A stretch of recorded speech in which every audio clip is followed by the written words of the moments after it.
Peace, peace, peace, peace, peace, peace, peace, y'all. Peace, y'all.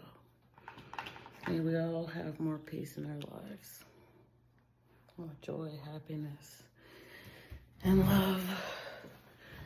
Oh, life's been a lot for pretty much everyone. And kid me like tutu, so I was like, pause, put your tutu on. Kid me likes mysteries. So I'm like, and we're watching true crime. Adult me is 46 and has, well, pardon the ash, but, and look at how, you see how big my feet are? I have two sons whose feet are bigger than mine. One wears a size 19 and one wears a size 16 wide. And like I've always said, we have a great chance of swimming well, is all I'll say, because these boats. Anyway, we all need to heal. We're all healing. Okay, I got off track before. I'm doing my best to, better navigate the work-life balance. And, pardon the ash, I just wanted to share my healing journey, my sober journey so far, and truly just say thank you. I have some feet and ankle issues, and this Aleve is helpful. And truly say thank you to all these like kind people that I've met along the way since the pandemic hit. And my name's Christina McNeese, and here's my story. Okay, to make a long story short, I'm trying to do a quick version because I want to make a disclaimer that I don't feel like my struggles are more than anyone else's. I know people have struggled way more than me, and some people are like, I wouldn't have a hard time with that. Well, good job. Sally and Sam Strength. Anyway, I have feet and ankle issues, and I'm 46. And my feet hurt a little bit from some previous injuries. Anyway, I was a raging alcoholic for about 10 years and will be 4 years sober on Juneteenth, 2025. Yay for sobriety. Yay, shout out to everyone who's at whatever stage of recovery you're at. Shout out to people who are still in active addiction. Shout out to people who get it. And even shout out to people who don't. May you never know how it feels to like black out and almost get a DUI or text your ex, whatever, the plethora of ridiculous things that can happen, that do happen when we're struggling with addiction. So I love cannabis. Shout out to the green anyway. And I had a friend. She was a drinker. I was a smoker. I started drinking more. She started smoking more. We separated as friends. Still kept that habit. So that turned into, at the very end, me drinking about 3 Monsters a day, smoking about 3 blunts a day, and downing about a fifth of vodka or rum a day with those little tequila shots in my purse. And I was hiding bottles. All the stuff that comes with addiction. And I'm grateful to still be here because for the longest time I always felt like I was my own worst enemy. And now I'm doing my best to be better. It's one thing to know there are things you need to work on, and another thing to actually do the work. And that's why my glutes are flat. Like, shout out to people who have discipline. That's something I'm working on, and letting go of sugar and gluten and dairy and the things that literally just make the body feel horrible. But at the time, like, I was literally just eating fast food all the time and feeding that to my kids. I was like, drunk mom for a hot minute. And it took a lot. In therapy the other day, after I took my medication, my therapist was like, so what made you really decide to stop? And I was like, two people said two things that were so profound. One was, I hope your sons don't find you unalive with a bottle in your hand like I found my mom. And I was like, I hope so too. Still, I'm a Taurus and hard-headed. Did I quit? No. I thought I could hang with a heavyweight drinker and was throwing up in the bathroom because, man.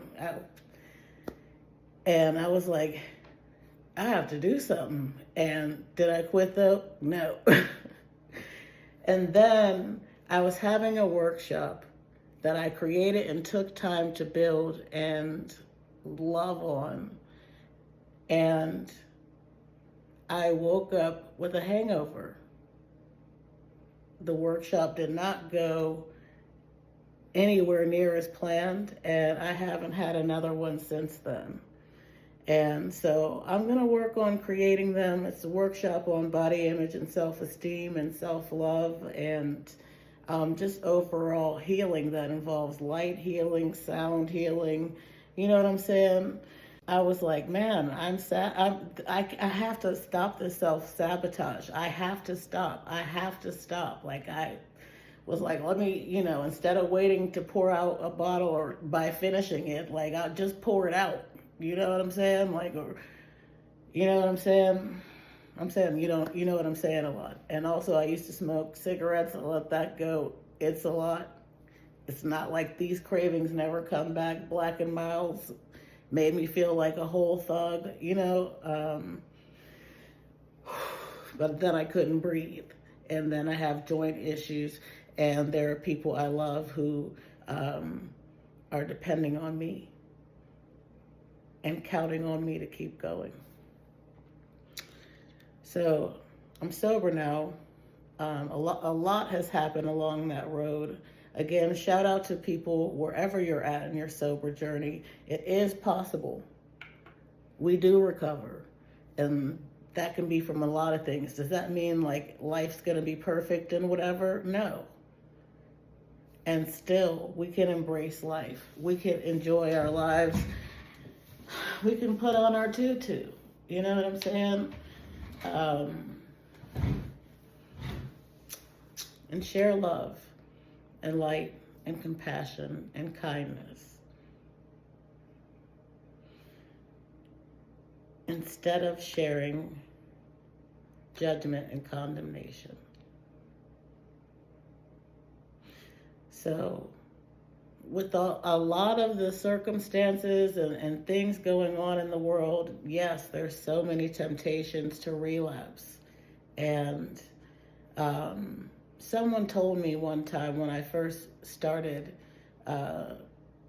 with my sobriety journey, and that's the reason you're going to relapse. That's the reason you're not going to stay sober. So also, despite this B word that rhymes with itch, I'm like, as much as I sometimes have felt like giving up, I'm gonna keep going in spite of. And I thank people who help me keep going in spite of, because there is literally no way I could have the things I've done by myself. I'm a very privileged person. And I'm grateful and I'm thankful, and I hope to truly help people heal in the world. And live our best lives and speak life into each other and evolve together. and let go of things that like give you gas. And you wake up and somebody, never mind, I was about to rhyme with what rhymes with gas, if somebody touched you, you know? Addictions, they happen and people be doing some stuff and some such and some things. And then guess what? Then our kids start doing that. So I saw my son reaching towards bottles and I was like, oh, no, no, no, no. I'm going to AA. And I just told my sons, like, I am an alcoholic. I have been hiding bottles and been drinking. And, you know, my youngest son doesn't want to go to therapy, but my oldest son does. Everyone, even therapists, need to go to therapy. And kids, especially of parents who drink, need to go to therapy. And still, I'm like, I'm having a hard time, but this is just the beginning, and I'm going to keep working to be better, a better self, a better mom, a better person, a better daughter, a better friend. Maybe even an amazing wife one day, or I don't know, just evolve into my best self like I want us all to do. Because we deserve joy and happiness and fun and love and to do well and to be well and to breathe.